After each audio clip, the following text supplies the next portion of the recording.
Sometimes I see the spot in your eyes.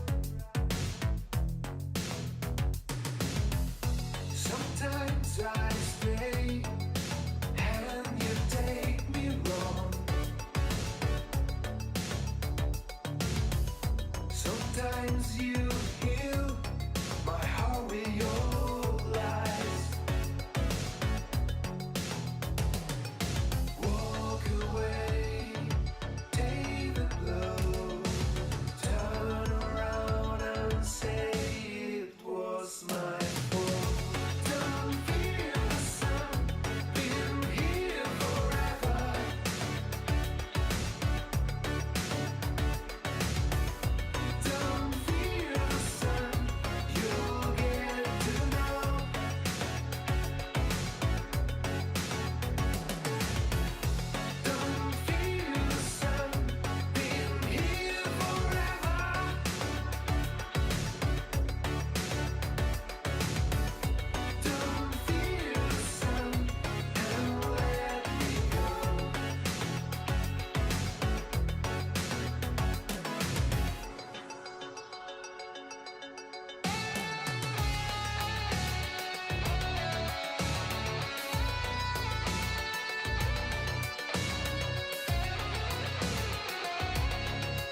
Too many dicks. Going to the party, sipping on Bacardi.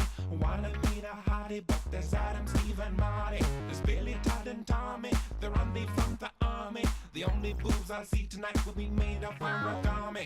Tell the fellas, make it understood. It ain't no good if there's too much wood. Make sure you know before you go. The dance floor rojo ratio 5 to 1 is a rodeo. Tell Steve and Mike it's time to go. Wait outside all night to find 20 dudes in a conga line. Too many dicks on the dance floor. Easy to fix. Too many dicks on the dance floor. Spread out the dicks. Too many dudes with too many dicks. Too close to my shit. Too hard to meet chicks. I need better odds, more broad, less rod. I came to do battle. Skedaddle with the count from. Too many men, too many boys, too many misters, not enough sisters, too much time on too many hands, not enough ladies, too many mans, not enough ladies, too many mans, not enough ladies, too many mans, too many mans, too many mans. Too many dicks on the dance floor. Too many dicks on the dance floor. Too many dicks, Too many dicks on the dance floor. too many dicks. Too many dicks on the dance floor.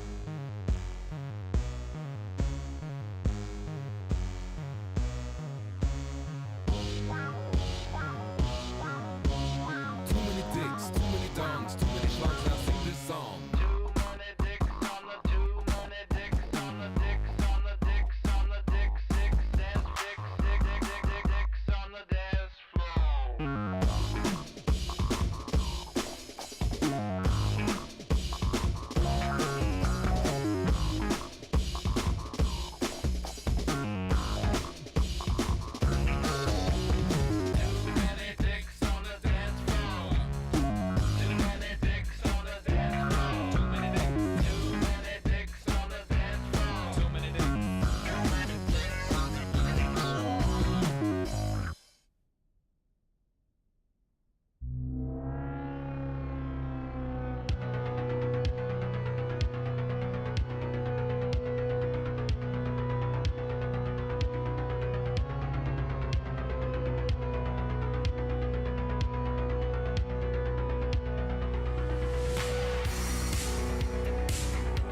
Good evening and welcome back to the Watchers Brawl. Of course, we're in Season 5 right now, which is always lovely to see a year in previous seasons. I'm Man of Class and I'm joined tonight by Shy Guy. How are you doing, Shy Guy? Oh, I am doing wonderful, and I just cannot wait for what we have in store tonight. These are going to be some really interesting, really entertaining games of Overwatch, and I am just, bristling with anticipation. Hey, don't let that anticipation defeat you, because then I kind of need you tonight. I don't want to do this alone. But yeah, we're gonna be starting in a bit with BarahNOW Overwatch versus SkyeBurn eSports, and like you said, gonna be a very close match. But someone that can maybe give us a little more insight on what we can expect is the head coach of SkyeBurn. Arcade Glitch is here, and he's probably got something to say to us. So how are you doing, Arcade? I'm doing really good. Thank you for asking. As you said, I'm the head coach for SkyeBurn eSports, and my guys have been going really hard at the game recently, and they're really looking forward to this match. Okay, well, good to hear. I'm assuming all players work hard, but the confirmation is always good to have. Yeah, so you've done well in Open Division. You got top 30 there, and what I've understood, you've been doing it alone. Do you feel it's more difficult to coach a team alone, or would you rather have some support, or you're kind of settled into place, or you're like, yeah, I've been doing it alone for so long, I don't really need assistance anymore? I would definitely say that there's some pros and cons to it. I'd say it definitely has more cons than pros, right? Because you can't really devote a lot of your time to coaching 6 individual players, and then on top of that, make it to every scrim and do everything. And I try to do as much as I can, and I hope the players know that. But yeah, we're definitely looking for some more staff, which we're in the process of doing right now. Trying to give our players, the most that we possibly can, and get them the success that we know they all want. Okay, well, getting top 30 in Open Division is already a nice thing. I think there was over 700 teams again that signed up, so that's always it's good to see that you're on the top of the barrel there. Have you ever experienced anything from BarahNOW themselves? Like, have you scrimmed them before? Have you seen them play before? Personally, I have not been in a scrim or on a team that has played against BarahNOW, so I've never seen them firsthand. I believe I have seen one of their games. I don't remember exactly when that was, but yeah, I have seen them, and from what I know and everyone I've talked to, they're a very good team. So we're expecting some really good games today.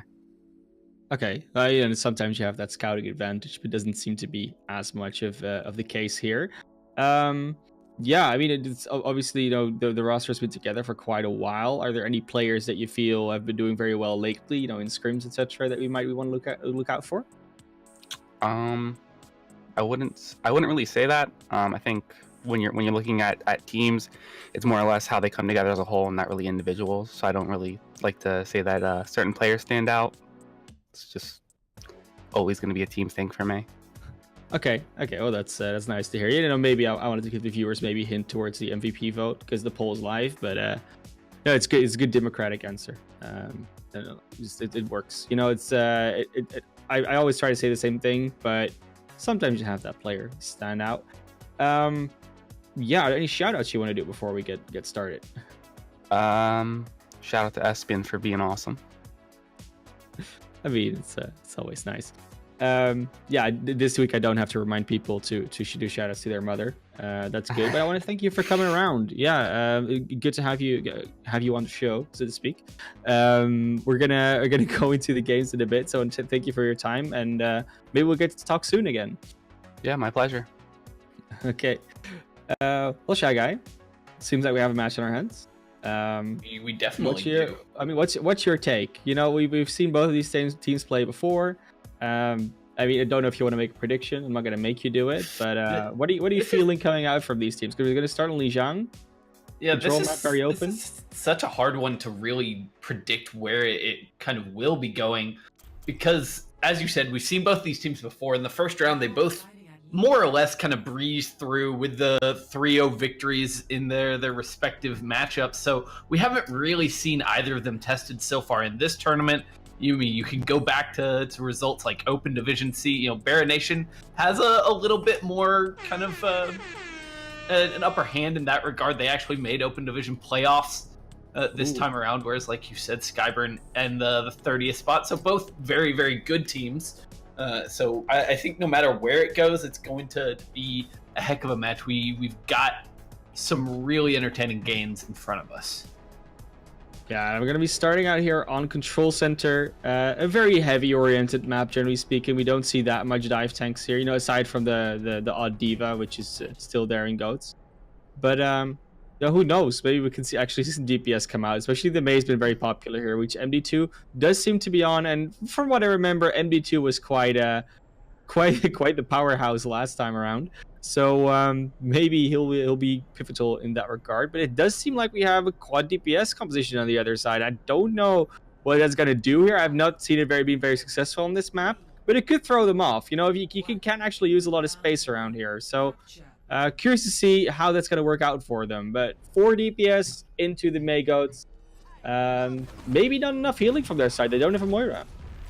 Yeah, it could be kind of difficult for them, but they're just going to clash on the high ground with BarahNation, just taking control with this composition. That's exactly what it's built to do, is just to roll through and take space. They haven't really managed to find a target. Their opponent's very spread out at the moment. Stingray getting frozen up twice there by MD2, but still, it's the Mei falling first as Organic finds the kill from above. Ford chiming in as well, getting into the backline, taking down Ali, and so far this quadruple DPS look is finding everything.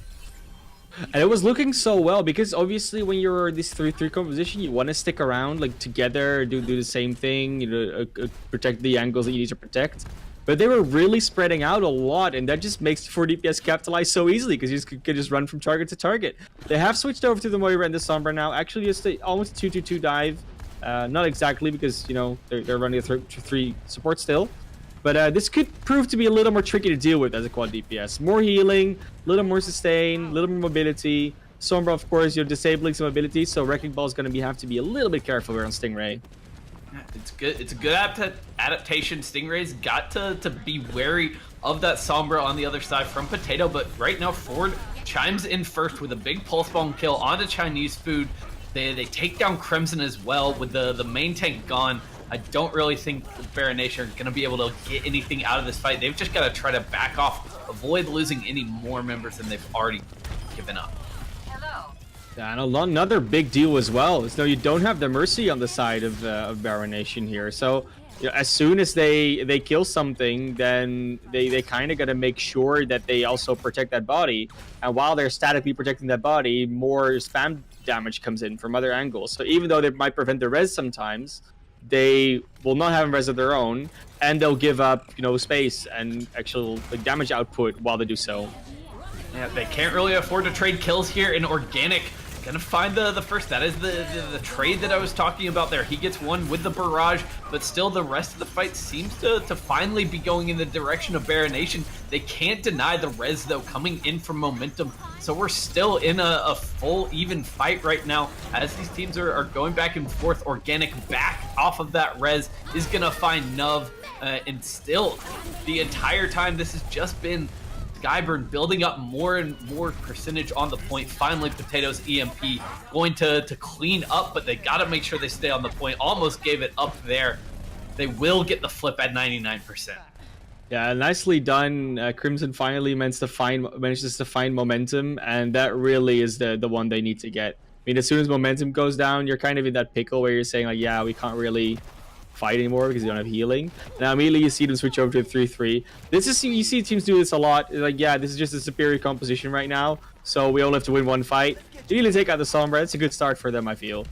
Yeah, Potato gets caught out by the stun from the shield bash. Didn't know the Brigade was gonna be there, and they take him out. Now it's a 65 in favor of SkyeBurn, but they don't really have any ultimates. Nice. And MD does. He chimes in with the double kill from that self-destruct.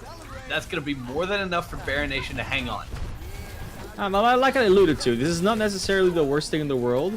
They should have maybe accrued a little bit more ultimate percentage, but they can afford to lose a fight or two because they have so much time. And eventually, when they get the ultimates, their composition should just win. They have swapped over now to a 3-2-1 here with a Reiner instead of a Winston, but without the Zarya, that still is a lot of damage missing. So the EMP is probably going to win them this next fight, but they got to really worry about the one after. Yeah, SkyeBurn need to go in quickly, though, and basically just lose this fight once the EMP comes in. They can't afford to give up too much time. It's going to be a 5-man EMP. No way that SkyeBurn can sustain through that without any ultimates to work with. They do build up to, you know, see 90, 94% on a few of their ults, but they're going to have to come back in here quick. They'll have some time. I mean, it's not yet at a critical point where you have to actually stall back in. There will be an aggressive hold from the defense, though, so they'll be going a little for. Oh no, they back up because they don't have the diva in the mech, and that's very crucial. If you don't have the diva to deny anything, and now there's going to be a shatter, there's going to be transcendence, a rally comes out. This is going to be an old fest. Yeah, and the shatter is what's going to open things up. Stingray finds a big one there. Crimson Chinese food fall. Ollie goes down to the self-destruct. And that's going to be the bells for BarahNation here as SkyeBurn roll on through. They build up to those goats ultimates, and they are able to clean up magnificently. Crimson is waiting in the corner, but they spotted him out. Yeah, it's going to be able to touch, but I don't think it's going to be enough. There will be even a Graviton pretty soon for Harry Hapa, so I'm expecting this to go into the right direction. Overtime ticks down. I mean, you can say it was 99-99, but to me, that was more of a dominance showing of SkyeBurn, because while, yes, they let them come back to 99, they were never really not in control. All they had to do is build some ultimates, and if you have about 2 minutes to do so, because that is what it takes to go from 0 to 99 on control, you should be good. So that's exactly what they did, played it nicely, and yeah, good job for them. Yeah, they keep calm under pressure, keep their heads about them, even when they're losing those couple of fights. As BarahNation is ticking up, they don't panic. They know that they're eventually going to have the advantage once again. They wait for it to come around, and they get the first map. They give themselves a lead and a chance to take our first map here as we go over to Night Market. Another 4 DPS composition here from SkyeBurn. There's just like, if you're going to default 3-3, we're just going to default quad DPS. So exactly what they do. There's immediately the return to spawn, though, from BarahNation. And I think that's maybe a wise idea. I don't know how well this composition is going to work on a Night Market. It's not as enclosed as a Control Center. But, you know, they're going to have a little more trouble dealing with the Pharah and the snipers, I think. Yes, that is definitely true. They are going to have a hard time really closing the gap onto Harry Hapa and Ford.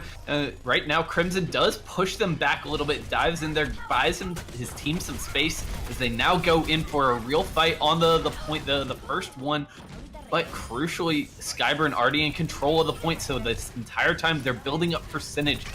Kills being traded back and forth right now as you know, the Brigitte for the side of BarahNation allows them to take control of this point, you know, push everybody out, and they're going to be able to win this fight quickly. Their compositional switch works out perfectly. It was a little bit of a misplay, maybe mispositioning there from the side of SkyeBurn at some points, because they took out Nub and they took MD2 out of the mech. And if MD2 is out of the mech, that means that a lot of, especially the damage from Hanzo and Pharah, can be a lot more free. Ford might stick. No, he's not going to stick on the Hanzo. He's going to stick over to clean 3-3 because they know it's the quote-unquote better composition against what BarahNation is running. So they made them switch and are switching themselves. Yes, but the ult's already online for the side of BarahNation as the Coalescence comes out.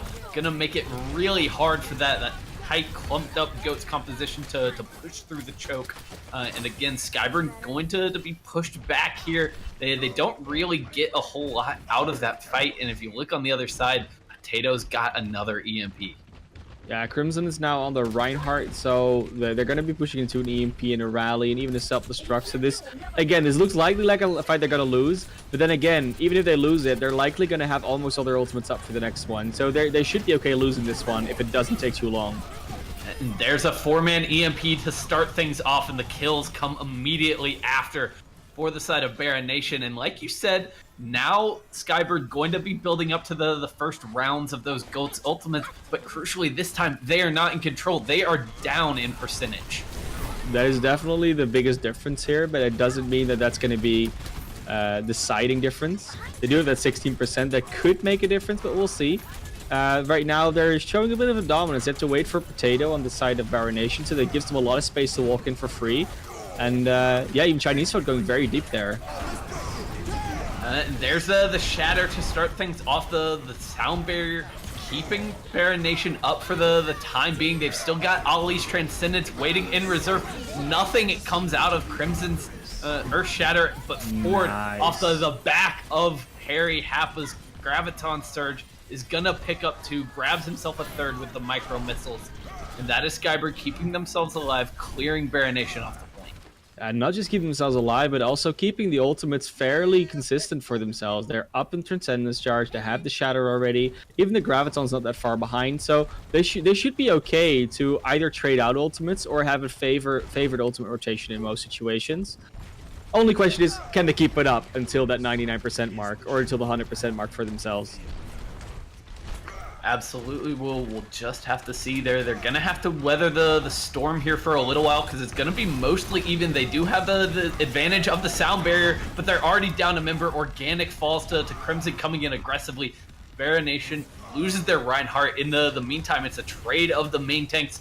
As both teams going back and forth, but it seems like BarahNation are gonna be able to come back in here and retake this. The grab is not going to be enough from Harry Happa. No way to follow that one up. And yeah, I don't think that they really have any chance to get back in here and take a full fight. It was a big problem there. As I've alluded to it before, where the 3-3 really wants to be together most of the time. They do get MD2 somehow, but yeah, they can't get on the point quickly enough and with enough members to really sustain that.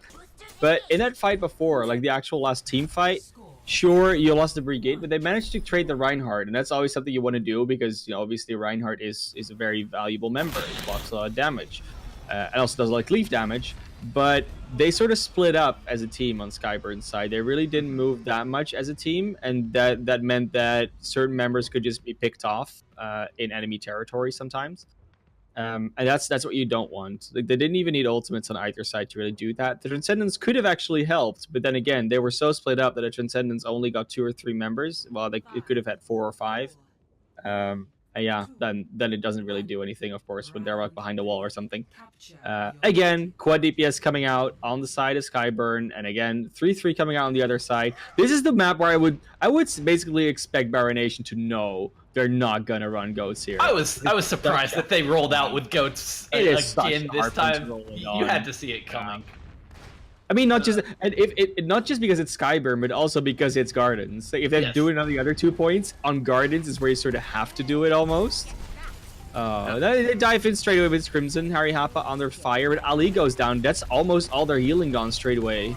Yeah, Organic gets the boop with the concussion rocket, but still they're managing to trade evenly, and SkyeBurn still loses the point to start off. They've res Stingray back into this, so they do have the advantage as they look to move in here and take a full team fight. They take MD out of the mech, get that kill. Ford chimes in with the pulse bomb onto Ali. He hasn't had a chance to fight whatsoever, and that tactical visor from Harry Happa does a lot of zoning, does a lot of damage. It helps his team clear the remaining members of BarahNation off the point. Still the stall coming through from MD2 on the Wrecking Ball.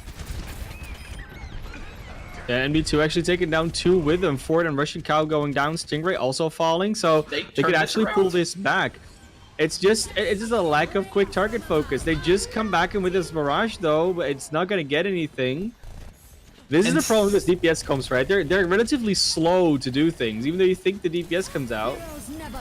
No, it's hard for them to hunt down the final members of BarahNation, and they cannot do it. Now they are the ones on the back foot. As Ford goes down, BarahNation has a much better presence on this point. They continue to hold out this entire time, building up percentage off of that first capture, and the EMP now coming out from Russian Cows. That has to be the moment for SkyeBurn to push in. They're finally going to be able to do it, although the Primal Rage keeps things going. Keeps it going. He is hacked, though, so it doesn't do much in terms of jumping around. They finally get it here, and they do still have some ultimates to work with. It's a Pulse 1 and a Barrage, but still, those could both net at least a kill. So that could be very, very valuable to them. On the other hand, you know, you have the sound barrier and the coalescence, but that was really, you know, it's DPS competitions are a little bit slower, which sounds odd because, you know, you think they would rely on picks, but They really just rely on getting a lot of damage and ult charge out, and eventually you can't out sustain it with healing and health pools on the side of 3-3. So it was well played, but just losing that first control, so the kind of uncontested was a bit unfortunate. And MD2 doing huge things with the Wrecking Ball, bought them a lot of time, but now SkyeBurn getting pushed away almost as quickly as they took the point last time. You know, this is not the hold that they needed here to keep this one going and to give themselves a shot. They've got to come back in here immediately. But you said they took the point quickly last time? It took a while, right? Yeah, they have some time to come back in. I don't think they have to actually get in that quickly, but they especially have the EMP to work with, Valkyrie, Tech Visor. Those are things that can be very destructible. So we're going to see good EMP here. Tech Visor, obviously nothing able to block it, so that's nice. Ali going down straight away, also a nice pick. And there's not that many ultimates for the other side, so they could very well win this fight and pull it back, but yeah, they are a bit is approaching the EMP though, and he could come back in here and try to swing this fight if he can build up to that one. He's got it on the line. This is their opportunity. He hits 3 with it, but MD2 and Crimson are going down now. This is a very scrappy fight, but with the Primal Rage, Stingray trying to keep things going, but he is the last one left for SkyeBurn. They are on the verge of going out here. He gets hacked up and will fall shortly. No one else from SkyeBurn going to be able to make it back in there, and BarahNation take Lijiang Tower. There was really some clutch plays coming out there from the side of BarahNation, just recognizing that, yes, if we roll in here with a Hammond on MD2, for instance, that we can just take out 1 or 2, do a lot of damage, and we'll be able to come back and stall even further. That's how they got to that 74% mark. But yeah, it was a bit of a shame. I mean, it feels like they either underestimated the power that came in, so that's how Ford and Russian Cows both died to MD2. But on the other hand, so like they could have maybe just healed up and then not died. But on the other hand, it was also just very well played from BarahNation, just recognizing, you know, let's just stall out as far as we can, and afterwards we're gonna switch anyways, so it's fine. Good to see. I mean, it was a decently close first map, at least. It wasn't that for sure. It's not very one-sided. And we saw BarahNation over the course of that map kind of adapting to what they saw out of SkyeBurn, whereas, you know, on Control Center they tried to fight the quadruple DPS comp the first time around. They tried to take an engagement on the GOATS comp. The next 2 maps they made swaps before you just don't, yeah. They rolled out, and it wound up working really well. They took both of the first fights on Gardens and Night Market after, you know, first giving up a little bit of percentage on Night Market, but it allowed them to build the lead that they didn't have the first time, and that was kind of the crucial thing for them. So really well played by BarahNation to kind of see what SkyeBurn were doing and, you know, making some changes on the fly. Yeah, because all for SkyeBurn that really counted was as soon as they're rotating or while they're rotating, we do as much damage to them as possible. There's just no room for not doing that, because, you know, if we don't take them down or do as much damage as possible, we're slow on ult charge, they're gonna be able to get picks, and, you know, they're just gonna establish on the point and stand there. And there were a few times that even when they went back to swap in spawn, that the amount of damage that then came onto BarahNation when they then, you know, returned from switching compositions wasn't immense. There was a little bit of a passive attitude from SkyeBurn at times, where I'm thinking like, yeah, if you then got 3 shots in, you maybe have had that barrage a little bit sooner, maybe attack fires a little bit sooner, some other ultimates a bit sooner, and that can just really help you. Maybe you wouldn't even gotten a pick off, but, you know, it's the first map. You gotta always feel out the other team a little bit. I think BarahNation definitely has felt that SkyeBurn wants to play DPS. I think we're clear on that one. But I don't think their 3-3 matchup was necessarily as dominant for BarahNation either. So a lot of promising things for the next map, especially considering Control is not the most competitive game mode, if that makes sense. It's a bit of a weird one. And it looks like we're going to go to Junkertown for this one. Paris is banned, so for the coming maps, this series, we're not going to see Paris. And then we're going to go over to the saves and bans, and I gotta wonder what BarahNation would want to save, because on Junkertown, while you can play 3-3, it is often not the best composition, especially in the first 2 points. On third, it becomes a lot better, but the first 2 points, I wouldn't recommend it most of the time, just because of the angles that can be taken. It's a very open point, especially where you begin. And it's sort of a predictable. It's very easy to know where the 3-3 is hiding. Right, and it's such a wide open map as well, especially on that first point. If you think about, right at the first checkpoint, there's just so much space there that the 3-3 has a hard time covering that kind of ground and closing the distance. If, for instance, you have like a Widowmaker or other snipers kind of sitting in the back. All right, so you're going to see a save on Lucio. Lucio is a hero that does more than just work with 3-3. But if you're more of a 3-3 focused team, which BarahNation, from their, default picks on Lijiang, was definitely looking to be more of that team. It could very well be that they just want to play 3-3.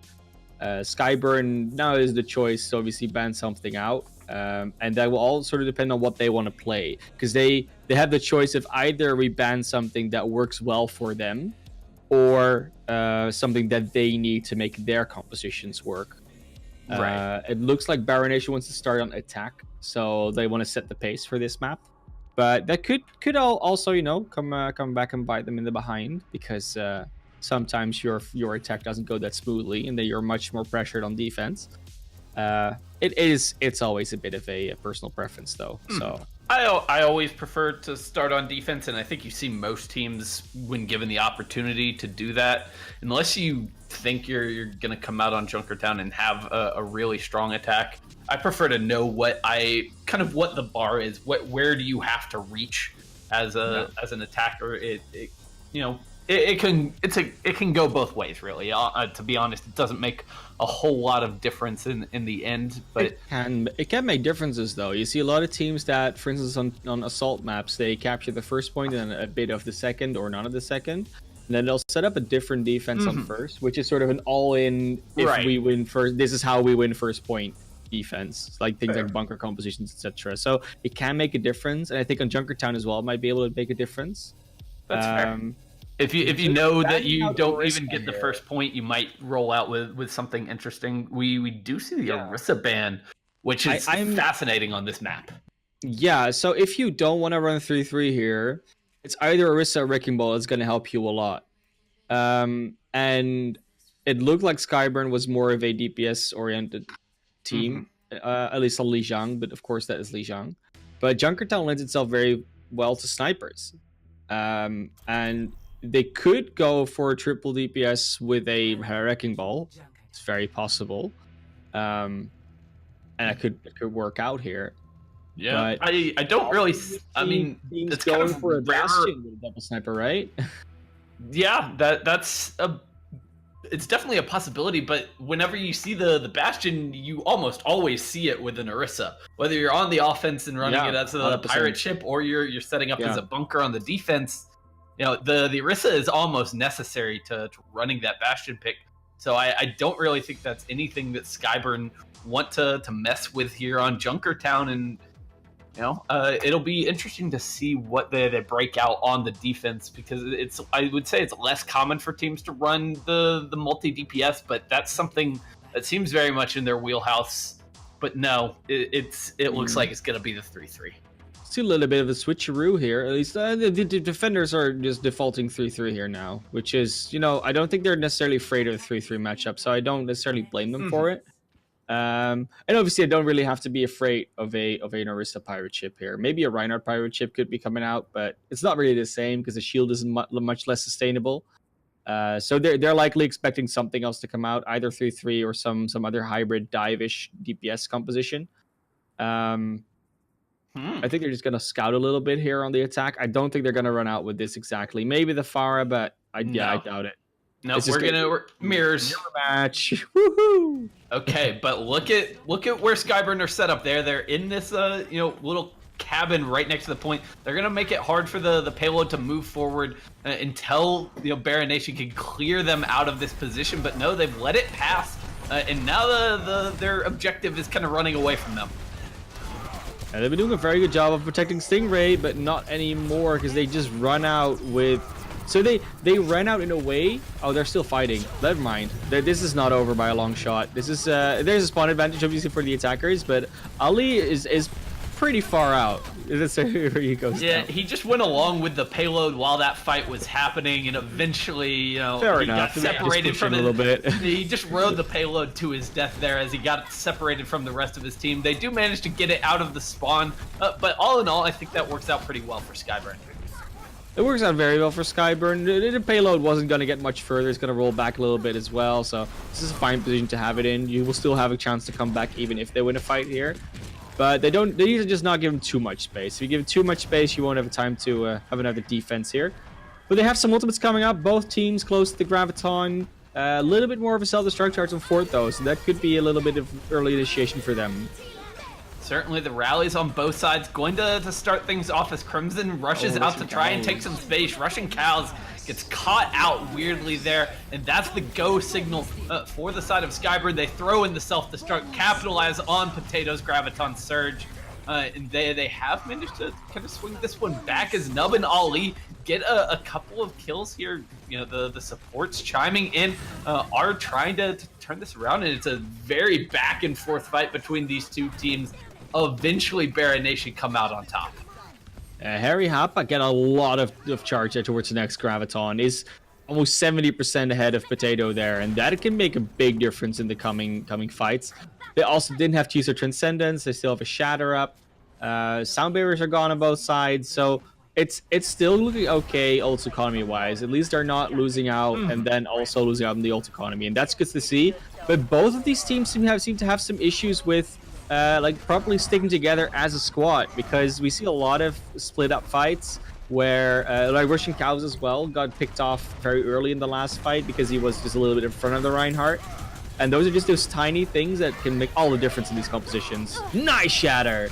Yeah, Stingray drops in from the high ground, puts Potato on the ground. The Zarya out of the fight means very little damage for the side of BarahNation. They get caught up in the Graviton Surge from Harry Hapa. He was there much faster than Potato could ever hope to be, and they will clean up off the back of that.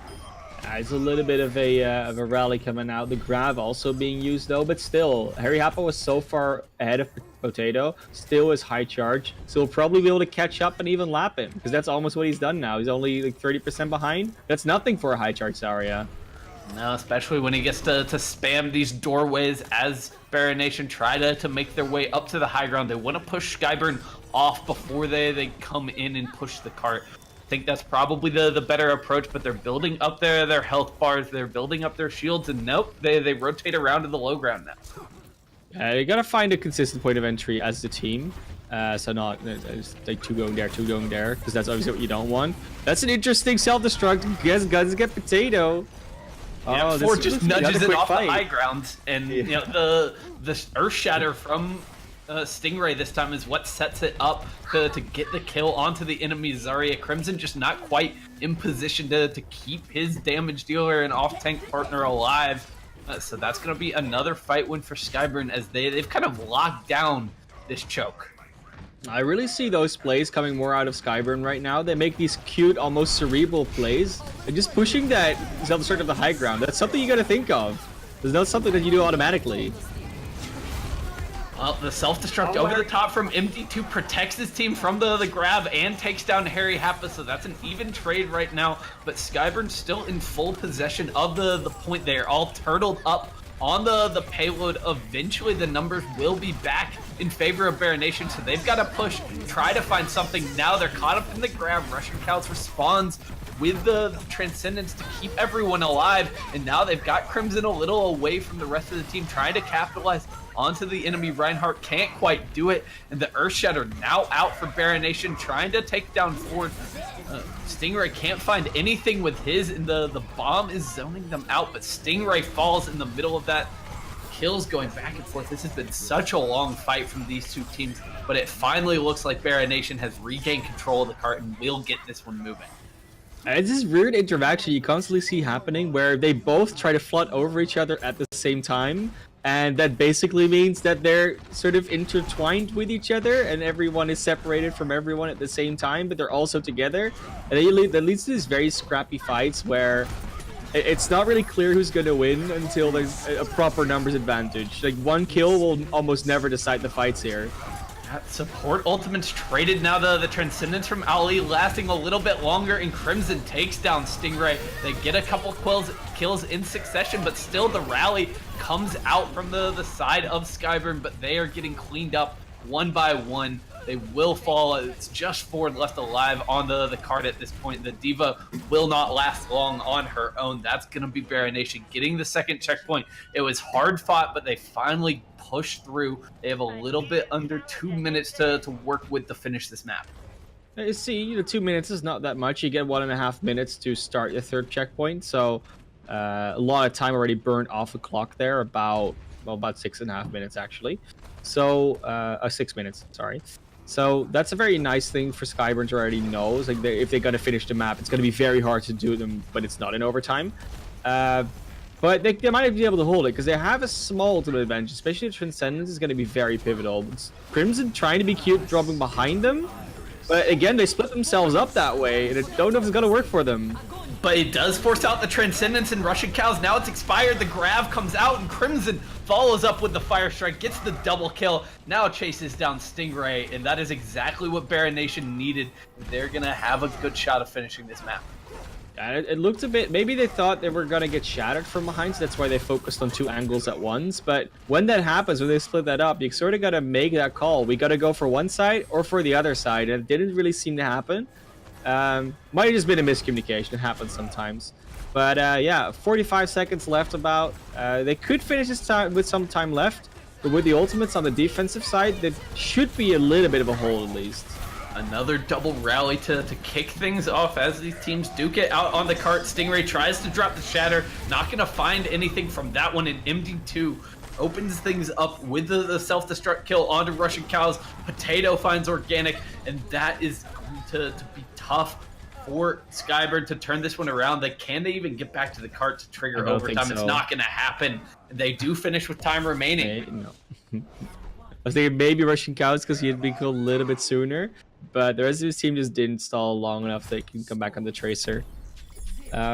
Yeah, I mean, still a nice job. Of course, they finished the map. 15 seconds left. It's barely outside of overtime, so it's not a big deal. But it does force your opponents to now have to finish the map as well, and that can sometimes be tricky on Junkertown. It was just the case that they got a little bit of momentum on the side of BarahNation. Otherwise, they could have been halted for a long time because third point is rough to get through sometimes. Yeah, and that entire attack round was kind of a game of momentum swinging from either side.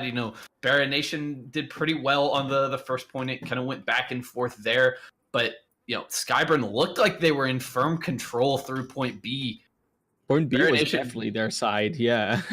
But BarahNation, kind of digs deep there at the end. They were back against the wall, and they just kind of blitzed through point C to finish the map. So really well played, really kind of gutsy play at the end there from BarahNation to finish out Junkertown. Make sure that no matter what, even if they get absolutely blitzed here, they are going to have another opportunity to attack. So that's really, all you can ask for on a map that is as difficult to finish as Junkertown. Yeah, Junkertown is always an interesting map, seeing as you can run something else than the 3-3. But as they've banned out Orisa themselves, so they sort of prevented themselves from running a pirate ship. But they could potentially go for something DPS-like. It's going to be harder to do now that there's no Orisa. Especially with snipers, if you want to have sort of a constant on point and then angles for your snipers. But they could still do it. Doesn't look like it so far. We're in a little bit of a pause. We'll see what that's about soon. But should be okay. I'm thinking we're gonna get underway pretty soon. And right now it looks like it's gonna be on the Winston though. Oh, that's an interesting defensive That's an interesting setup here.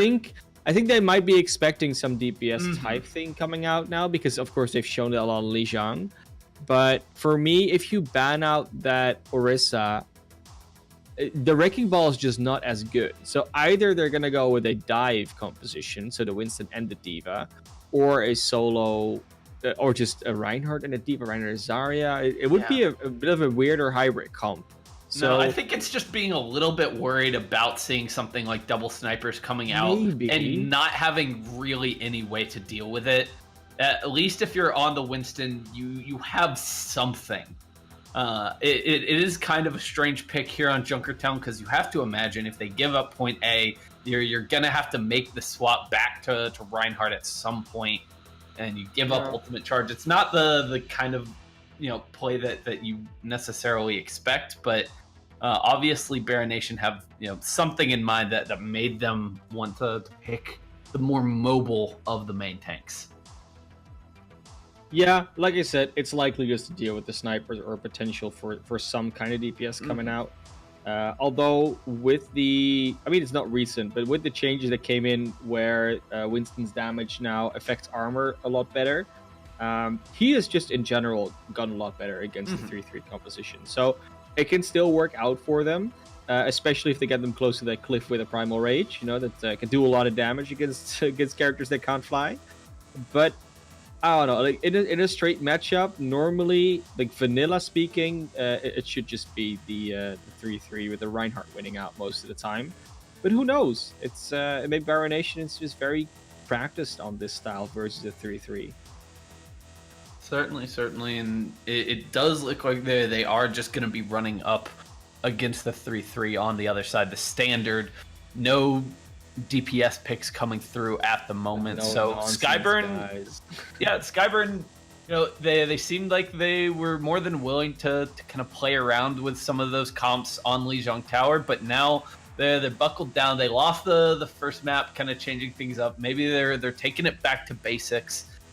And it gave them mixed results on the defensive side of things, but we'll see how they can pull it out. I do like the way a lot of their players were playing in that Stingray. Having a pretty solid game. Harry Happa especially, I thought, was performing quite well on the Zarya. I wanna see some players be a little bit more wary of their position. Like Russian Cows has been picked off in some weird situations, from self-destruct, from just being a little too far forward. It's usually one of that dies first in fights. On the other side, on BarahNation, that's more often it's Chinese food, but that's not that weird because Brigitte is a lot easier to focus in the current meta than she was before. So I would say that Russian Cows is a little bit of more work to do than Chinese food because, like I said, it could just be a little bit of a thing. If they manage to CC Crimson properly, then Chinese food is kind of dead in the water. But we'll see what happens. But don't you think that's weird though? Because you said they're kind of going back to basics, but it's a bit odd because for me, back to basics used to mean dive, and now it's 3-3 is the basic. Yeah, so, that's true. It's a bit of it. It kind of makes you realize, what we go through in the changes with Overwatch sometimes. No, it definitely a long time ago you would have been stared. You would you. It's been more than a year. Like if you got to realize, guys, it's been more than a year since we've seen something else. It's true. Because Brigitte came out around the time that Baptiste came out last year, obviously. So. And then it took a little while before we saw the first goats come out, a few months, but that was already going on right now because that was during, not even during contenders. It was before that. It was already open division was when goats really was like the genesis of it at the time. It was there was that one tournament, was it like the Beat Invitational or something where they actually showed that they could beat contenders teams? I'm trying to remember what it was. There was one of those tournaments where it was tier 3 and 2 mixed, and then they beat that. But then afterwards, because they still ran it with the Moira, and then afterwards, other teams did it better, and they actually failed to qualify for contenders. I'm pretty sure. No, that's because I remember the window was just off. It kind of fell apart for them when they got into trials, so they started playing teams that were a little bit higher caliber. And everybody started running the Zen Goats, which eventually proved to be the better version of the composition. Obviously, everyone thought it was about healing, but it was never about the healing. I mean, the Discord Orb has just for so long been so necessary, especially when you get to high level play where focus fire becomes so on point. You got to have something to burn through these meaty tank bodies. Yeah, and then you gotta remember as well that it's actually he's been changed quite a while, right? Like the Discord orb, because it used to be a lot harder. Like the actual patches, if you go through the history, the first it was the ultimate cost, but that doesn't really matter that much. But the orb of Discord started on 50%. Those were the days. Those were the days as a former Zenyatta main.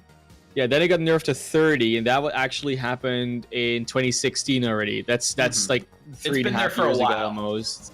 And then, not too long ago, then they changed it to 25%, pretty sure. So and it's still really good. It's still really good. It's still, I mean, it's 25% extra damage on a target. Why would you not want that, right? Yeah. Damn. It's been changed a lot. Oh no, twice actually, but it feels like it's changed. I feel like it's been nerfed more than twice though. But it's just Zenyatta. He's a fun guy as well. Like obviously he's not an actual guy because it's Dominic, but he's a fun dude. He's one of some of the best voice lines in the game. Oh, for sure. He's got. I mean, I dreamt I was a butterfly. That's just why it's just robots dream of electric sheep. Yeah, phenomenal stuff. Just a series of ones and zeros. The wisdom goes on and on. And dude, I love the master sensei dynamic he's got going on with Genji. Yeah, because he's actually younger than Genji, I think. Like when you go age-wise. But he has the brain of like 100-year-old, but he's actually like 20 or something. And let's see, I know his age. What was it again? He's like 20. He is actually like 20, I think. Wow. That was I did not know that. Confirmed age. Yeah. Yeah, I just get the Wikipedias open and just look it up. That's the power of a double monitor. Looks like the players are ready though. We forgot about it. We actually have a match. We're on the second half of Junkertown here. BarahNation managed to push to the end with 15 seconds left, so almost call overtime. But we're gonna see an attack here from SkyeBurn in about 10 seconds, looking to be a 3-3 mirror, but not an exact mirror because Crimson's on the Winston. So watch out for that guy. He's gonna be jumping around, trying to zap some people, maybe push him a little bit aside when he's got that ultimate. Maybe set up on the high ground, and Crimson already getting pushed off by Ford is now kind of caught in the middle of SkyeBurn right now, but Russian Cows again goes down early. You mentioned it before the game. And Stingray follows suit, and that's going to be SkyeBurn just getting pushed back towards their spawn right now. This first defense, beautiful stuff from BarahNation. I think you're fine as Zenyatta just sit and spawn here, like when you're attacking, because you don't really have to go anywhere. Wherever they're going to attack you, you're going to be able to see everyone. And Crimson, again, going for all that cleave damage. Does get pushed away here by Ford, but has already used his mobility. So he's got to be careful here. Yeah, he's going to get that Zarya bubble and go in for a little bit more damage. Using the high ground right now, but Chinese food this time gets caught out by Stingray. Was all alone on the low ground. And that's probably going to be it for this early defense from BarahNation. As Potato does manage to take a couple down with him. But it's not going to be enough to win the fight. It does charge the Graviton up, though, and almost other ultimates are going to be up. Russian Cows is going to be a little bit behind, not too surprising, dying early in that first fight. But, yeah, they'll be relatively evenly matched. Ali is going to be trying to shoot out first, but not really going to get anything with that. I think what we're trying to get there is they were trying to sort of surround them and then pick them from outside of the shield. But that really gave SkyeBurn a lot of opportunities to just run into different targets one after one. For sure, and they're gonna do the same thing here, just running straight into Ali, bursting him down before he can use the Transcendence. MD2 gets a double kill with the self-destruct, but is it gonna be enough for them to turn it around? It will be, as Crimson chimes in, gets into the back, takes down the Brigida and Russian Cows as well, and now they're just cleaning up these last couple of members. Great recontest there from BarahNation. MD2 kind of saves things with that self-destruct. And I said it before, MD2 is someone you gotta watch out for. Like last time I saw him play, they banned out the D.Va because they were like, oh, we just don't want to deal with the D.Va. Then he just killed everything on Roadhog because that's how easy it is. So you really got to be careful of MD2 in a lot of situations, showing to be back on that hero in a great way. Again, they take out Ali early though, and that's a big pick. And again, he opts not to use the Transcendence, which means his team has no chance now that they're caught up in the Graviton Surge, they will all fall pretty easily there. But, you know, if you are BarahNation, I think you're fine with that. You just get to play the ult economy a little bit rather than investing that Transcendence. Yeah, in the grander scheme of things, you gotta wonder, would we have won that fight with the Transcendence? Probably not, or it could have been at least a no. Because he had to get to his team while transcending, and then you waste a lot of value from it. So they're fine just having both Transcendences in either team alive, and just being able to trade them out that way. And they're going to be ahead in Grav Charge now, because they just used it on the side of SkyeBurn. Yeah, probably not a bad decision, especially as they come back in here. They get Stingray early on, no main tank for the side of SkyeBurn. And now we're in a very similar situation to what we saw in the first attack round. The self-destruct coming out from Ford, not going to find anything, and the Grav comes through as the Transcendence expires. And that is going to be SkyeBurn repelled here. Try to push through point B. They're having a hard time. And now you really see that ultimate advantage coming in. Both the sound barriers, self-destruct, another Graviton, sorry, this is the Earth Shatter being aligned for Crimson. So they really need to quickly sort of lose a dry fight or win a relatively dry fight. It could be a big Shatter that just cleans everything up. That's possible. But and Harry Kappa is almost to his Grav as well, so they do have options. Yeah, I think Stingray's been hitting the better shatters of the two, though. So that could, like I said, very well be a very big difference maker. But they need to keep Stingray alive. Well, they get the boot from Crimson off the high ground, but still Stingray can't connect with the shatter. Gets knocked up in the air, delays that ultimate, and Crimson this time gonna find a couple with his, has to turn around to protect from the self-destruct, and is able to do so, and BarahNation keep this hold going. Yeah, apologies to SkyeBurn. I kind of cursed Stingray there, saying that he had the better shatters, and then Crimson just turns it around. I'll try not to do it again. Or I can just say the opposite now. But now that I've said it, it doesn't work anymore, because you can't control it. It's always where you don't want it to happen, or where you don't think it's going to happen. But yeah, no, I mean, but you think they had the Graviton Surge and Harry Hapa, but now Potatoes almost lapped him. He's just almost back up to another. So they really need to get in quickly and do something here. But again, Russian Cow's going down. It's not what you want here. And that one is really, really rough, because that is right as SkyeBurn is ready to go in 6v6. Now they have to wait a little bit back off as they lose position, and now they're ready to go back in here. They've got some tools to work with, but equally loaded are BarahNation on the other side. Reinhardt's just swinging away right now. Sound barriers on both teams to keep everyone going, but right now BarahNation boots them off of the high ground. They keep control of this. They collapse onto Harry Hapa and Ford, and that's going to be more than enough for them to win this fight. And now they are locking down this same choke point that held them up for so long. I don't know if that was on purpose, but Nub just boops, well, half, not all the team members off, but only half. And then Ford and Harry Hapa can just be cleaned up on the high ground, and then they go to the low ground. It's like, that's just intelligent. It's just, if you do it on purpose or not, it's just realizing that, yeah, there's 2 here, 4 there. We just kill the 2, and then we kill the 4, because that works. Yeah, those displacements. Slight ultimate advantage for the attackers now. They should be able to win this fight on ultimates alone. Yeah, but they whiff the Earth Shatter from Stingray. Both teams in the grounds, both self-destructs coming out, but Ford is going to be the one to find Paydirt. Takes down Nub, and now they are looking to press their advantage on the cart. He takes down Crimson as well, and they're collapsing now onto Potato. Are finally going to be able to get this cart moving in just a few moments, but there's still going to be an opportunity for BarahNation to push back in here with a couple of ults and recontest at the end. They'll have the Shatter and the Rally. I don't think much else will be coming online, but they're so close on another sound barrier for momentum. So that Earth Shatter, that Rally, that could just not be enough to fight through a sound barrier. Well, it could be a difficult one. It's really hard to call right now as Crimson jumps down onto the point, trying to keep this going, but gets discorded. The sound barrier there for the side of SkyeBurn to keep them healthy on the cart. No way that BarahNation could come back in here. They needed Crimson to pull off a miracle Earth Shatter, and he never got the chance. Yeah, and I think that's a bit of a mistake there, where you could have dropped down together as BarahNation. You didn't have to just send Crimson alone and then bubble him. It took a little bit too long for the other players to drop or fight in the same position. They were just firing down from the high ground, and then Crimson is relatively easy to clean up. There's not much peel that he gets at that point. Not much places he could run away to even. So No, if you're gonna Ultimate's send one person, gonna be a I think bit you gotta even, send though. MD2.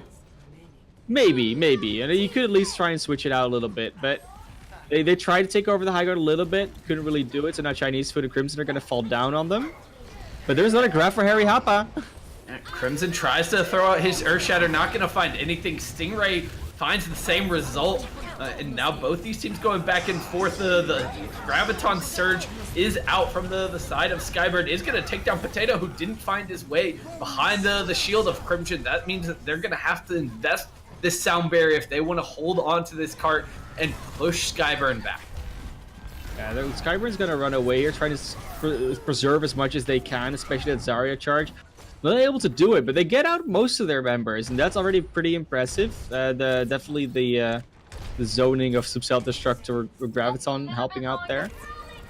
And now they're gonna MD2 try to goes push in out for of an this room. aggressive charge. He pays his mech for that one, and now he's on the cart forward, is triggering the overtime.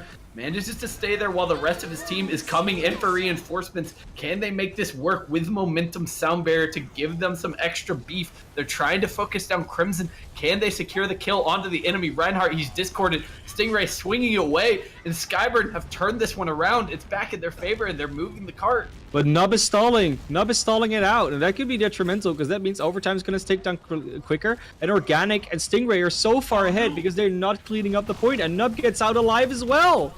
Oh, they pushed too far forward, and now they're caught up in the Graviton Surge. Potato does fall during the middle of that one, but MD2 there with the self-destruct to end it all. And BarahNation hold on at the end of the Junkertown. It was almost falling apart for them. Because they run forward as that Brigitte and Reinhardt, and you feel like, guys, they're fighting a Lucio on point. If you just go back, you kill the Lucio, you have a man advantage for the next fight, and you have everyone alive. That's all you really wanted. But unfortunately, they don't manage to make it. But again, relatively close map. A bit of a shame that we didn't get extra rounds, because that could have been fun. That's where they sometimes pull out these weirder compositions. They say, like, yeah, sure, we can still play 3-3. We could also go for something risky, like a Torbjorn and a Bastion and a Reinhardt, and then see what happens. You know, that's some teams will do something like that. But unfortunately, gonna see another map banned, gonna see another map picked, another hero saved, another hero banned. It's gonna be a wild ride from now on. Oh, that was a wild ride for sure there on Junkertown, because if you're BarahNation, that if you let that finish out, you're kind of kicking yourself for the previous fight, but they managed to turn it around. Potato really kind of being the savior, kind of punishes the two SkyeBurn players who pushed forward, like you said. Stingray and Organic just getting a little bit over eager. They thought they had pulled off the win there at the end. They had the advantage, but they just pressed it a little bit too far. So now they are in a situation at this point with their backs against the wall. They need to pull off the reverse sweep if they want to avoid dropping down to the lower bracket. Yeah. And banning a map here for BarahNation.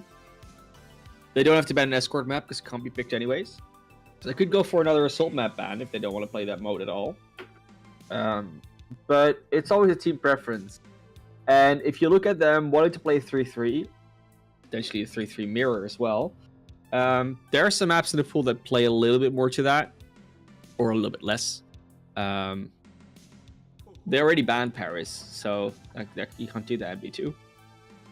That's interesting. No one seems to get this. Everyone, I feel like this has happened in nearly every game. It happens a lot, yeah. The teams don't realize that your map bans are permanent. Your hero bans last for one round. It confused me at first too. Numbers are hard, but Paris already banned, so they get to pick a different map this time. We'll see what that's going to be in a bit, but I am more interested always, I think, in the hero bans, just because it kind of completely changes the dynamic. And that time we saw the Orisa ban. We don't know if it necessarily changed the way things played out, but I think it's pretty rare to see a round of Junkertown played normally where Orisa doesn't make an appearance. So it probably had some effect on the way that one turned out.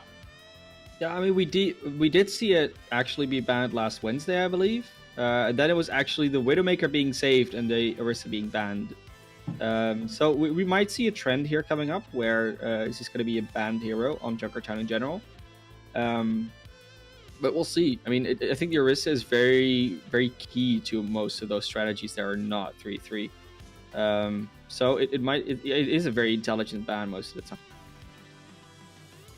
Certainly. So we just got our second map ban coming through from BarahNation. They take out Hanamura, and it's kind of like you said, they don't really seem to want to play those assault maps. Yeah, I think the last one is left in the pool is Horizon or Anubis. Not exactly sure. But I mean, either way, oftentimes you'll see teams prefer Hanamura over most of the other assault maps. So it's interesting to see that if they have to play one, they don't want it to be Hanamura over the last one that's left. I think that kind of makes sense if you are BarahNation, because they've looked very strong on the GOATS composition. They at the very least they seem incredibly comfortable on it. You know, it's not necessarily completely one-sided in their favor by any means, but that is where their comfort zone seems to lie, and that makes sense. You know, Anubis is a fantastic 3-3 map. So I don't that pick doesn't necessarily. I would say the main problem, though. I mean, the main thing you could also say is that every team that wants to pick a 2CP map would likely want to play on Hanamura and not on the other one. So then they ban Hanamura, so they just won't have to play 2CP. that is also very possible. That could also be it's very cerebral, and it is a very double reverse psychology type way of thinking. But hey. I like it. That's how you gotta think. You gotta get in the mind of a coach or a player here, and you know, figure out how they're thinking. But it's not gonna be an assault map. It's gonna be another control map here as we're going to Oasis. I mean, Oasis. You can think that Lijiang has some good DPS points, but Oasis is much worse in that regard. Especially the city center stage. The stall on that, the DPS play on that, the space you have on that, it's even better than it is on City Center. So I'm very much in favor of them going to Oasis if they want to play more DPS. We've seen they can do it. And especially with these hero bans and saves coming in now, that could be much easier for them to deal with, because they could just ban out something that they don't want to deal with. So that they either force a mirror or force the counter to what they want to play to be weaker. Because I don't think they necessarily need to ban anything, anything else. So Lucio save again coming in makes sense. BarahNation wants to run 3-3, it's showing that they want to do it. But you know, if they're not planning on running a Winston or Diva, for instance, and those are very big ones to ban, they instead choose to ban the Sombra. I like this. I can get that. I think they want to run the 4 DPS, Sombras, yes. Right? They want to run the Wrecking Ball, and Sombra is kind of the immediate counter. The hacks onto that hero are devastating. So I really like that pick from SkyeBurn. It tells me that we are 100% going to some 4 DPS looks. Even though they've used their own Sombra to pretty good effect as well, I think they had more success. They didn't have success because of the Sombra. It just helped as well. So Sombra is just a natural partner. It's a natural one of those 4 DPS, but like you don't have to run it. Whereas as a counter, they could go for nano blades maybe. We'll see. It's all possible. What I'm definitely gonna expect is a pharmacy, sort of a given that you're gonna get that.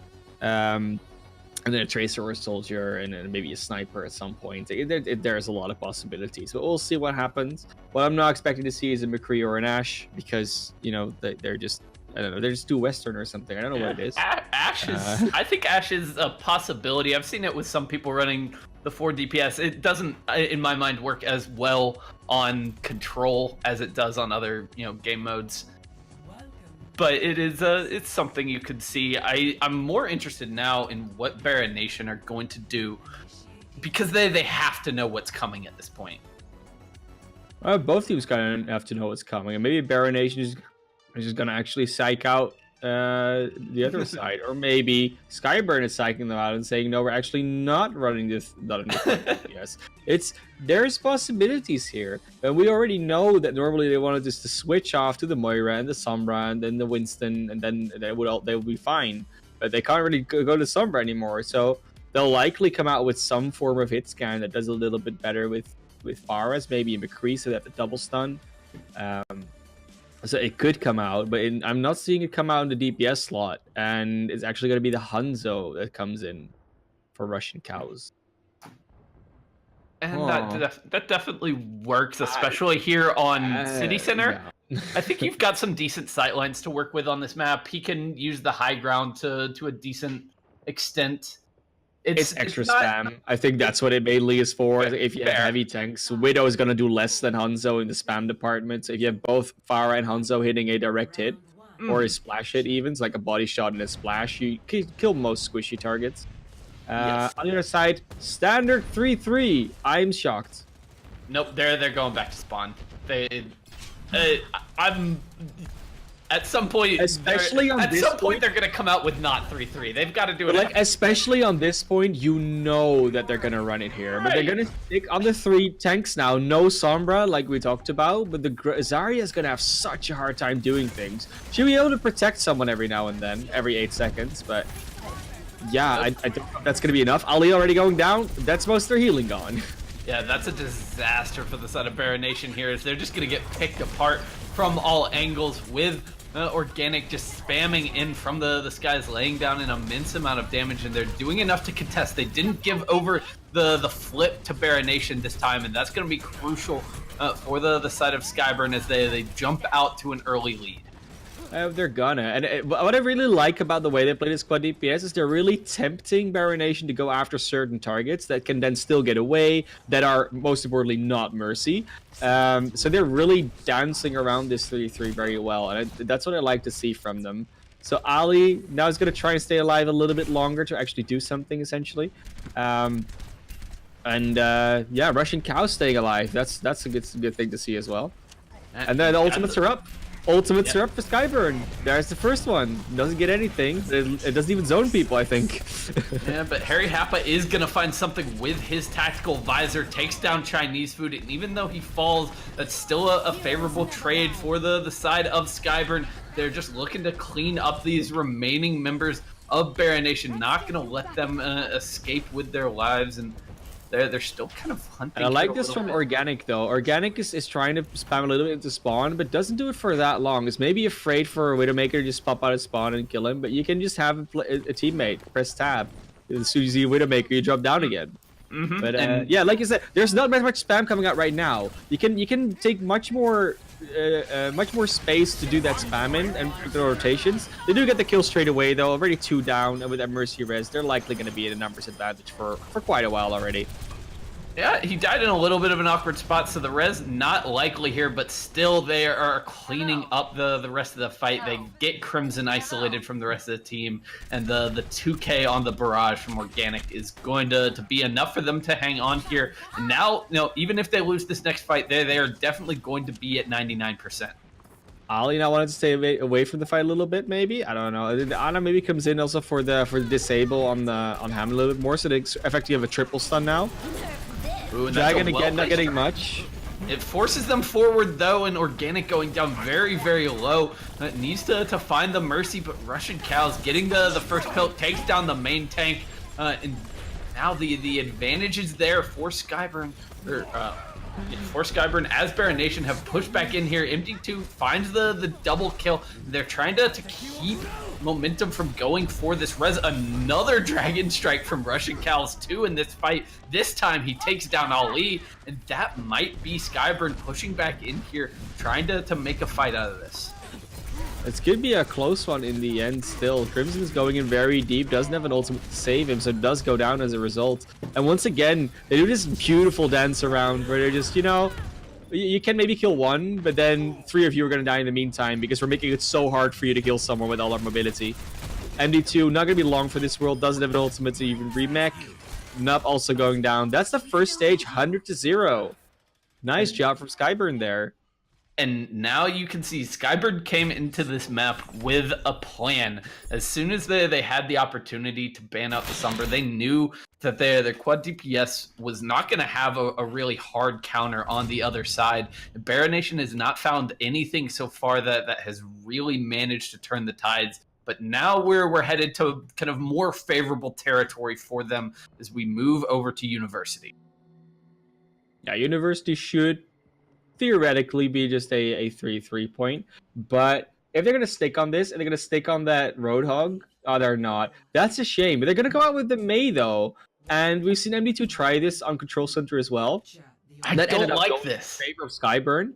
I don't like this against quad DPS because the main, so much of the value is like walling people No, but off, it's which the is same hard thing. to do. It's the same thing. It's just their default composition. They see the quad DPS, they just switch. And they were already in spawn on this. They were ready. Just be on the Roadhog, be on the Orisa. They were ready for this. But then Okay, they're going bunker. With the Stoats. Are They're they? going bunker. No, they're not swapping set up. again. Yeah, they don't want to They- have the bastard because they don't they want to be can't too decide. static. But this I mean- this Orisa Roadhog has been getting a lot of value in their last match, so I'm excited to see this, but I don't know how much it's going to work without that Sombra there. Because Yeah, that's they get such a the- big part of making this work more. Oh no, and they don't get onto the point, so now they are already falling behind. Already SkyeBurn has managed to take it, but Potato managed just to get the kill onto the enemy sniper. Is now making things difficult for the side of SkyeBurn. They don't have nearly as much damage, and they give up control of the point. The BarahNation are finding the kills now. Chinese Food and MD2 chime in. They now look to hunt down the Far Mercy. They get momentum, and Organic cannot last. Potato and Ali were traded out in the end a little bit, but now we're going to see MD2 unleash the Roadhog powers. They sort of let the bunker set up because, again, they're not pushing that aggressively. And as soon as that bunker set up, you're going to have such a hard time as DPS. Obviously, you can shoot through that shield with a lot of damage, but they're going to choose to run this with a Mercy and a Zenyatta. So not choosing to go for the Baptiste, which Ali has come out. And it's more healing versus more damage. It's sort of the Moira Zenyatta comparison, but just not as... It's a bit different, again, because Baptiste just has more utility. Certainly, and right now Chinese Food making life difficult Oh, for the them as they hook. try to push in the hook, the halt, the headshot from Potato takes down Organic, and the wall is there to keep them separated from the rest of the team. That was such a nice combo from the side of BarahNation there as they take down Stingray with another halt hook. And that is it for SkyeBurn. They're gonna have to retreat back off here. Still Ford looking for more, but he might get caught out. They both res player back up, so no res is in the next fight, at least in the next 30 seconds. They could just go Diva, and every single time you see Halt, eat it. That is something they could do. Because then it kind of takes away most of the power of this composition. But they're running into so many ultimates now. I think this might be a very quick point.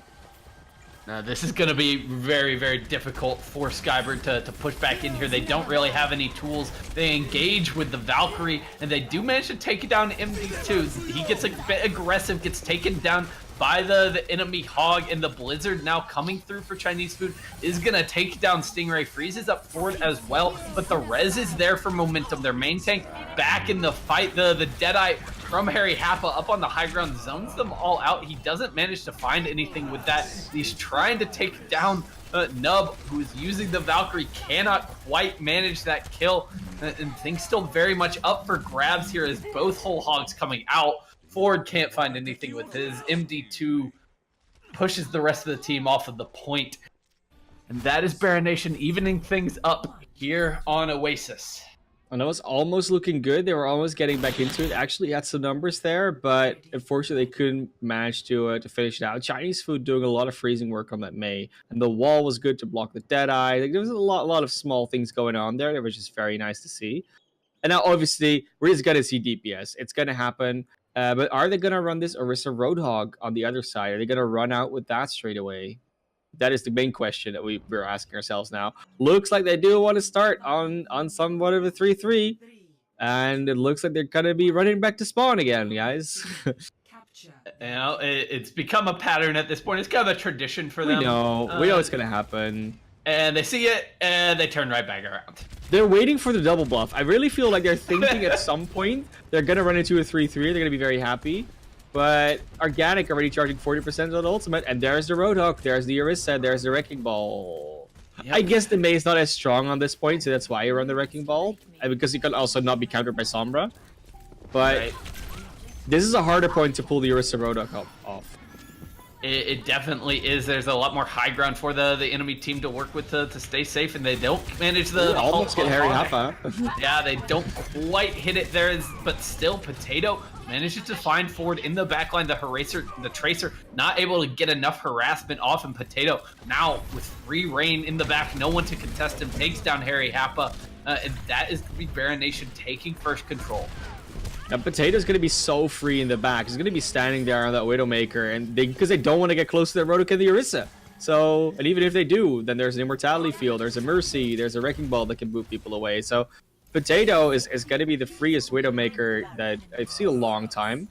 Takes out Russian Cows into spawn. So, they get aggressive with that peak right there, and Potato capitalizes, halts the halt was a little bit too high. A little bit too high. Could have maybe gone something that was a little bit lower, but... Ooh, and he does it again! No, the spawn pick. Gets Harry Where's Happa. the Widow? Where's the Widow from SkyeBurn? I want to see a Widow from SkyeBurn. Just try to contest it. Oh, and the hook on the momentum from MD2 is gonna clip the wings off the Far Mercy combo. Organic has to back off quite a bit now and wait for his healer to re-engage. And this is just so much time lost for SkyeBurn. Yeah, I don't know what you're really wanting to do here when you're SkyeBurn, because again, they don't have a Sombra, which would normally be very good against this composition, but hey, you banned it out. And then they lose Russian Cows again, even when he's playing the Hanzo, he's still getting picked off early. Organic comes get a lead. Can they block the res? No, they can't. So there it is, and they do get some picks here, and they get the point control. That's good though. They have some ultimates. They have the player numbers to work with. They're actually winning the fight now, so it's not as bad as it was in the last stage. And I think the map geometry has a lot to do with that. A lot more angles, but they definitely needed that one. It would have been a shame if they went down here without capping the point again. Yes, and it's huge that they got that so early into the fight. They didn't really even have to deal with stragglers from the side of BarahNation, so they stop their progress at 69% and start building their own. But still, they've got to avoid stepping into Potato's sightlines and losing people early to this Widowmaker. Potato's close to that infra site as well. Is gonna have a harder time. They're gonna have a harder time to run around when that's up. Russian Cows again, early to fall.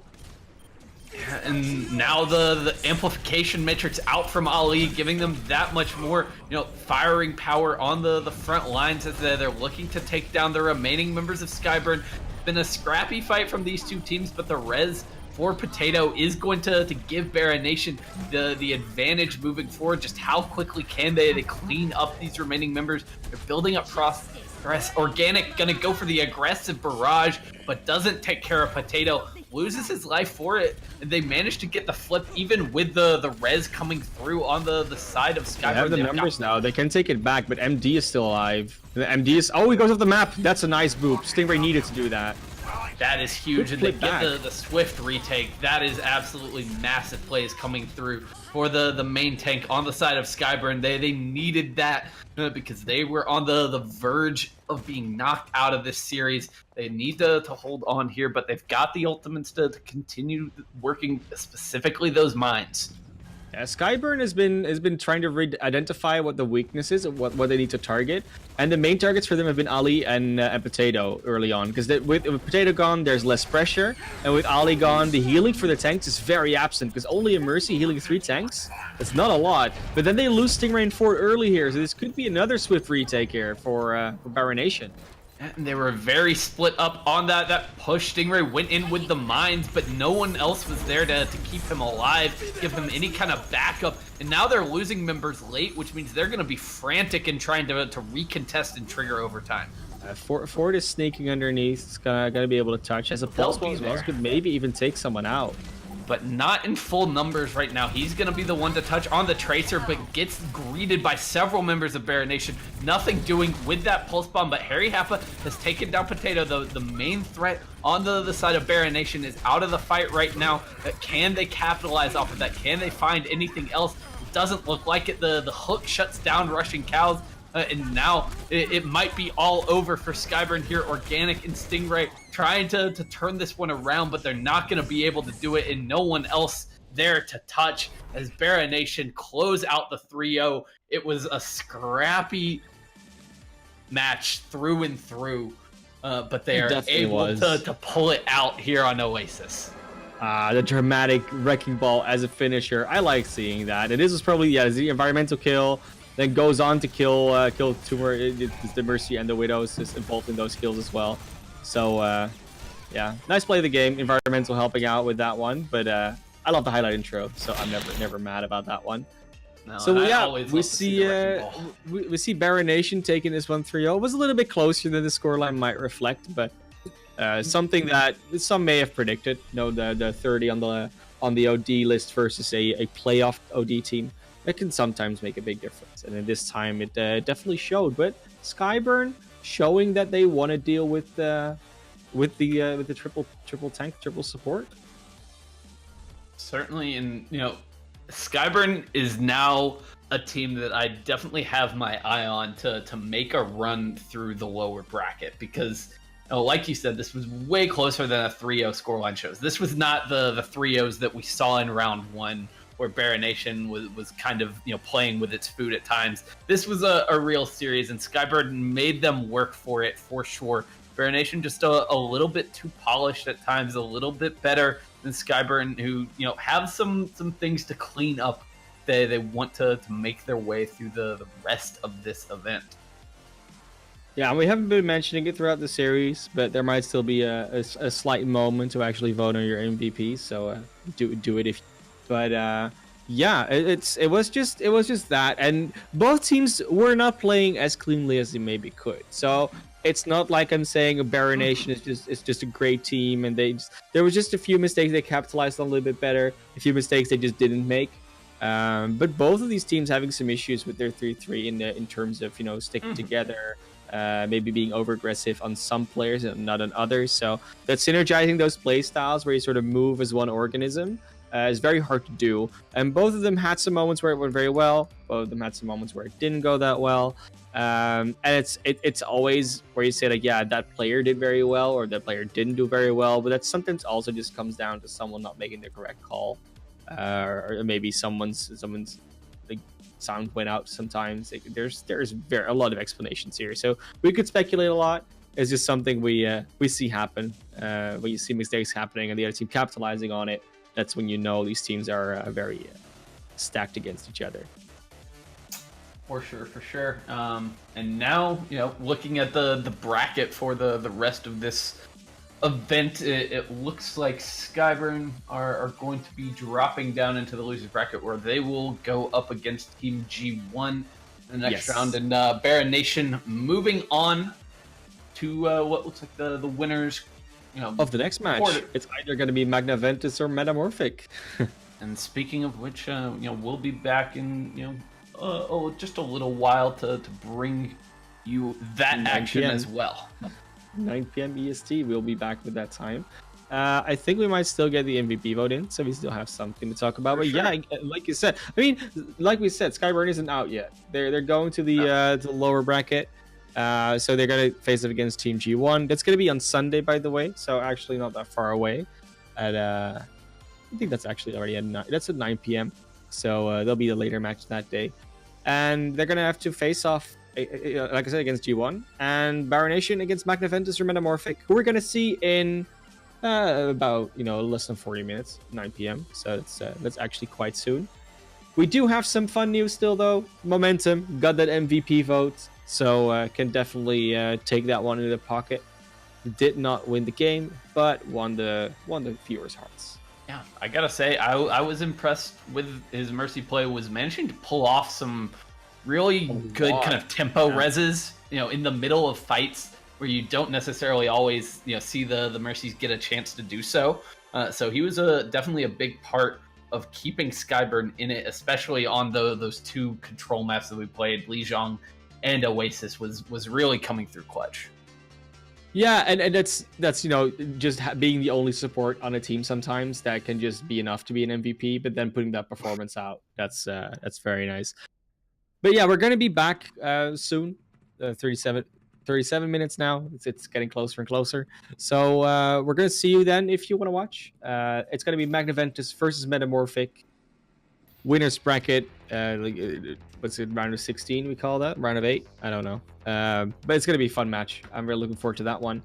And yeah, we'll see you then. If you wanna hit the follows, go take a. If you're gonna take a break, make sure you follow either the Twitch or the Twitter so you can actually see when we go live again, so that you don't forget.